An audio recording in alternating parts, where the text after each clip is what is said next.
श्री सुखदेव जी बोले, हे राजा परीक्षित, मूलक के पुत्र खड़वांग से दीर्घबाहु से के पुत्र राजा रघु हुए, जिसे रघुवंश नाम हुआ। राजा रघु के पुत्र अज और अज से राजा दशरथ हुए। अयोध्या नरेश राजा दशरथ को 3 रानियां थीं, कौशल्या, कैकई और सुमित्रा। कौशल्या के गर्भ से श्री रामचंद्र जी ने अवतार लिया, जो विष्णु स्वरूप थे। कैकई से भरत और सुमित्रा के गर्भ से श्री शेष जी संकर्षण भगवान का अवतार लक्ष्मण जी ने लिया।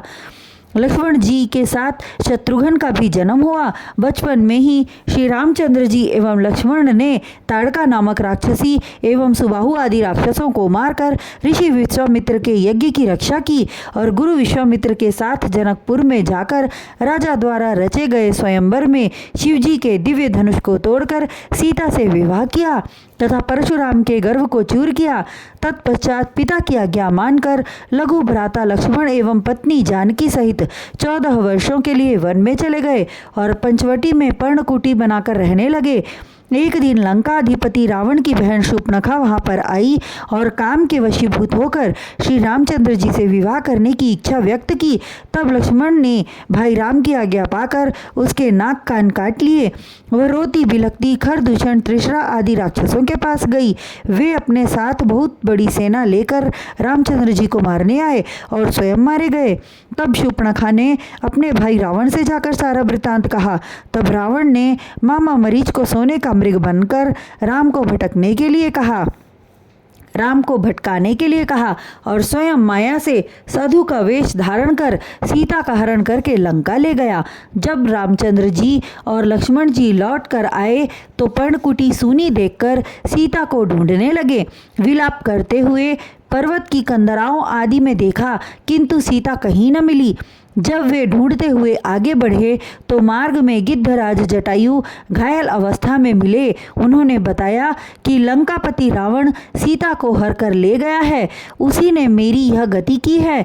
यह कहकर जटायु ने प्राण त्याग दिया।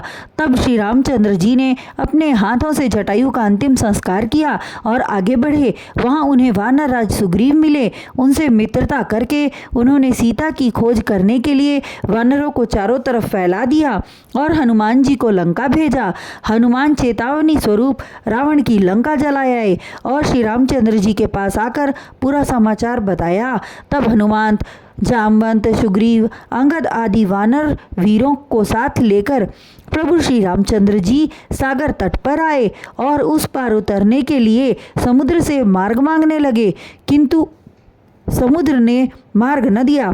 तब श्री रामचंद्र जी क्रोधित हो उठे और धनुष पर बाण चढ़ाकर समुद्र का जल सुखाने के लिए छोड़ने ही जा रहे थे कि मनुष्य रूप धारण कर कांपते हुए समुद्र देव प्रकट हुए और बोले, हे स्वामी, आपकी सेना में नल और नील नामक वानरों को ऋषि का आशीर्वाद प्राप्त है कि जिस पत्थर को वो छू देंगे वह पत्थर पानी में तैरने लगेगा।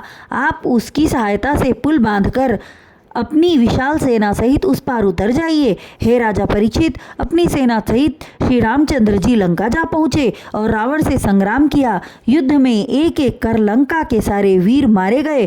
कुंभकर्ण, मेघनाद के मरने के पश्चात रावण ने युद्ध किया, वह भी श्री राम के हाथों से मारा गया। राम ने विभीषण को लंका का राज्य प्रदान किया। तत्पश्चात लक्ष्मण, सीता, हनुमान आदि सहित पुष्पक विमान में बैठकर अवधपुरी अयोध्या लौट आए।